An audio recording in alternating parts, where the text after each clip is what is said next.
ধরনের কোন জটিলতা আসলে সে তা কমই দেখবে। বাহিরের লোক এসে থার্ড পার্টি এসে চাঁদাবাজ একজন মাদক, সে তার ব্যাকগ্রাউন্ড কত পচা বাজে, এরকম লোকটি যখন কমই কোনো বিষয়কে তাকে এটাকে মিট করার জন্য মাধ্যম বানানো হয়, এটার কুফল ভবিষ্যতে আরো ভয়াবহ আকার। একবার আমেরিকা আসে, আমেরিকা টানবে, আবার বিএনপি আসলে বিএনপি কে টানবে, তার পা চেটে এটা সমাধান করে দিতে হবে। আমি এই নোংরামি বন্ধ করতে চাই।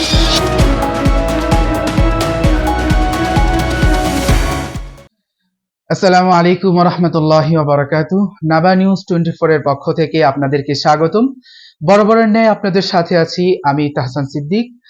আজকে নাবা নিউজ 24 এর নিয়মিত পর্ব হক কথার এই পর্বে আমাদের সাথে গেস্ট হিসাবে উপস্থিত আছেন মুফতি ইউসুফ বিন মাসুদ সাহেব, Islamic research academy, Bangladesh, Dhaka.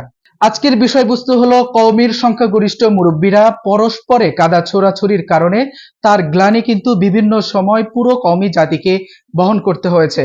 এমনই একটি ঘটনা সমসাময়িক বেশ ভাইরাল হয়েছে।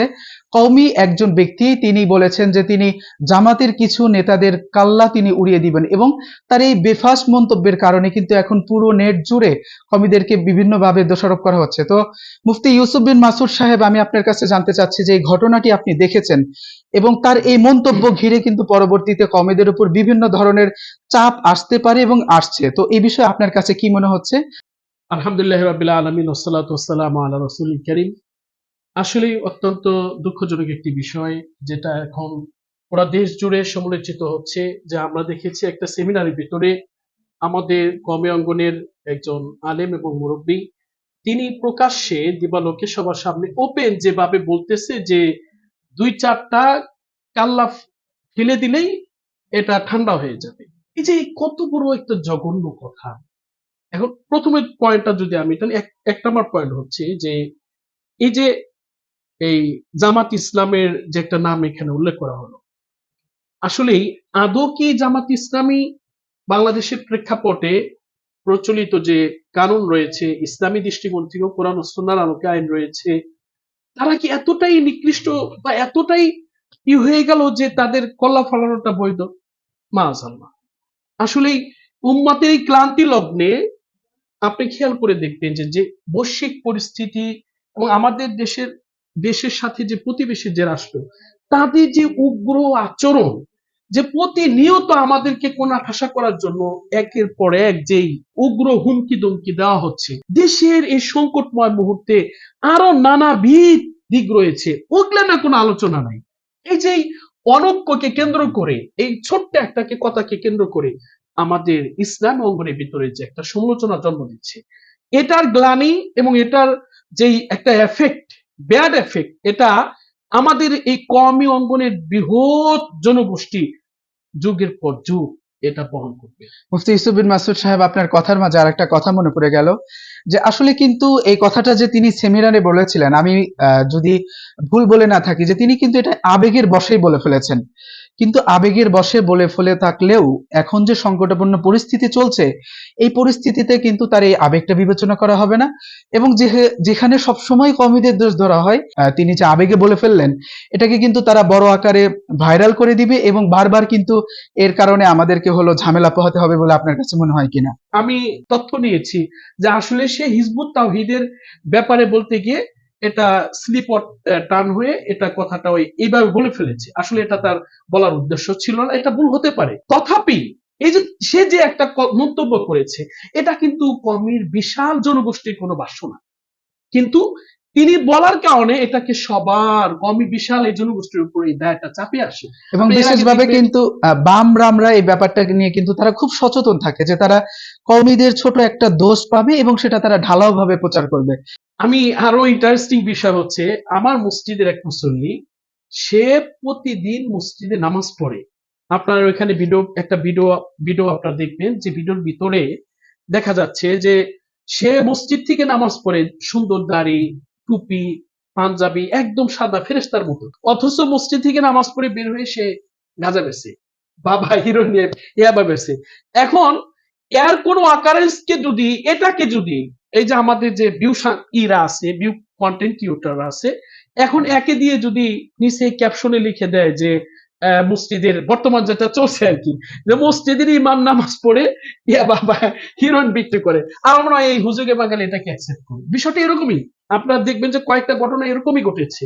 তো এর মুহূর্তে আমার মনে হচ্ছে যে এই আমাদের কথাবার্তা বলতে সর্বোচ্চ পর্যায়ে সতর্ক থাকা, যে আমাদের কোনো কথাকে যেন জাতি এবং দেশ ও জাতির কল্যাণের অকল্যাণের জন্য কেউ ব্যবহার না করতে পারে।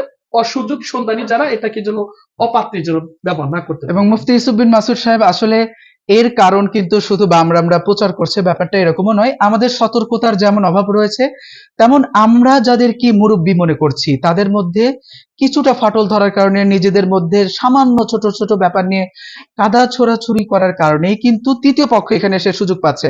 আপনি রিসেন্টলি আরেকটি ঘটনা দেখেছেন কিনা, যে বড় একটা মাদ্রাসা যার সুনাম রয়েছে পুরো কওমি অঙ্গনে, সেরকম একটা মাদ্রাসাতে দীর্ঘদিন যাবৎ মাদক কারবারিতে জেলে ছিল এরকম একজন ব্যক্তিকে, এরকম একজন নেতাকে মাদ্রাসায় নিয়ে এসে বেশ বাহবা স্লোগান দেওয়া হচ্ছে, তাকে অভিভাবক বলা হচ্ছে। তো এই বিষয়টা কিন্তু আমাদের নিজেদের মধ্যে অনৈক্যের কারণে হয়েছে বলে আপনার মনে হয় কিনা?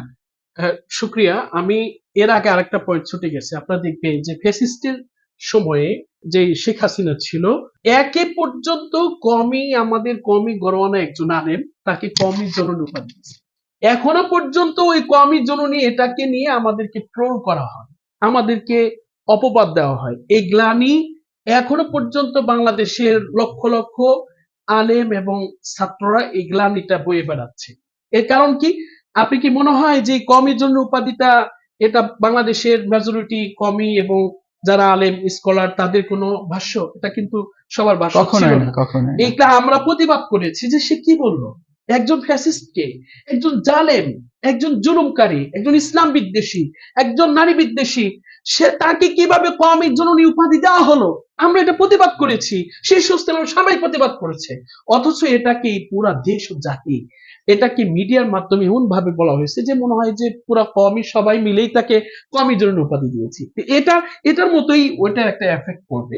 যাই হোক, আপনি দ্বিতীয় যে পয়েন্টটা টানছেন, দেখেন মুরব্বীদের মাঝে এর আগেও আমরা একটা ধারাবাহিক পর্বে একটা আলোচনা করছি যে অনৈক্যের কুফলটা এত ভয়াবহ, যেটা এখনো পর্যন্ত কোনো দীর্ঘ সময় যায় নাই, এটার কুফল এখনই হচ্ছে। দেখেন নারায়ণগঞ্জের শীর্ষ স্থানীয় একটি মাদ্রাসা, সুনামধন্য সুপ্রতিষ্ঠিত একটি মাদ্রাসা, দেওবন্দ মাদ্রাসা, যেটা শত শত বছর ধরে, দীর্ঘ সময় ধরে এলমে নূর, এলমে ওয়াহিদ নূর দেশ থেকে দেশান্তরে যেটার আলো ছড়িয়ে পুষ্পিত হচ্ছে, যেখান থেকে হাজারো আলেম বের হয়ে দিনী খিদমতে নিয়োজিত হয়েছে, এরকম একটা প্রতিষ্ঠানে আপনি যে পয়েন্টটা টেনেছেন, যে দেখেন যারা দীর্ঘদিন, যার একদম লাইফটাই কেটেছে মাদকে, চাঁদাবাজিতে, সন্ত্রাসে, তাকে এনে সুযোগ দেওয়া হচ্ছে এই যে অনৈক্যের, মানে তাকে দিয়ে সমাধা করার একটা পায়তারা হচ্ছে।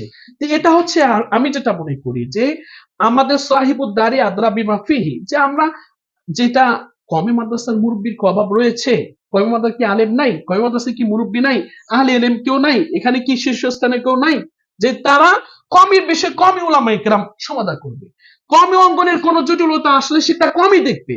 বাহিরের লোক এসে, থার্ড পার্টি এসে, ভারতীয় লোক এসে, একজন চাঁদাবাজ, একজন মাদক, সে তার ভিত্তি আক্ষরিক আক্ষরিক কোন জ্ঞান নাই, কোরআনের কোন নলেজ নাই, তার ব্যাকগ্রাউন্ড কত পচা বাজে, এরকম লোক দিয়ে যখন কমই কোনো বিষয়কে, ঘরোয়া আভ্যন্তরীণ বিষয়কে যখন ফেস করা হয়, তাকে এটাকে মিট করার জন্য তাকে মাধ্যম বানানো হয়, এটার কুফল ভবিষ্যতে আরো ভয়াবহ আকার। তখন দেখা যাবে যে যখনই রাজনৈতিক প্রেক্ষাপট চেঞ্জ হবে, চেঞ্জ হওয়ার সাথে সাথে দেখা যাবে যে একবার আমেরিকা আসে, আমেরিকা টানবে, আবার বিএনপি আসলে বিএনপি কে টানবে, এরপরে যদি কোনো সিবি বা বাম রাজনীতিও আসে, তাকেও তার পা চেটে এটা সমাধান করার জন্য যাবে। আমি এই নোংরামি বন্ধ করতে চাই। আমি শীর্ষস্থান ওলামায়ে কেরামকে বলি যে এই পচা গন্ধা, এই সবকিছু ভেদাভেদ সবকিছু ভুলে আপনার মুরব্বীরা এক হয়ে যান, ইনশাল্লাহ সুম্মা ইনশাল্লাহ দেশ ও জাতি অটোমেটিক ঠিক হয়ে যাবে। তখন আর ওই গাঁজাখোর, মদখোর, চাঁদাবাজ, সন্ত্রাসী এবং নেশাখোর এসে কোনো আঙ্গুল ঘুরানোর কোনো সাহস পাবে না। মুফতি ইউসুফ বিন মাসুদ সাহেব, আপনাকে অসংখ্য ধন্যবাদ আজকে হক কথার এই পর্বে আমাদের সাথে থাকার জন্য, এবং বিশেষভাবে যারা নিয়মিত আমাদের এই হক কথার পর্বগুলো শোনেন, দর্শকদেরকেও আমরা অন্তরস্থল থেকে শুভেচ্ছা জানাবো। এই সাথে যারা আমাদের এই হক কথার পর্বগুলো নিয়মিত দেখতে চাচ্ছেন, তারা আমাদের পেজটি ফলো দিয়ে আমাদের সাথে থাকতে পারেন।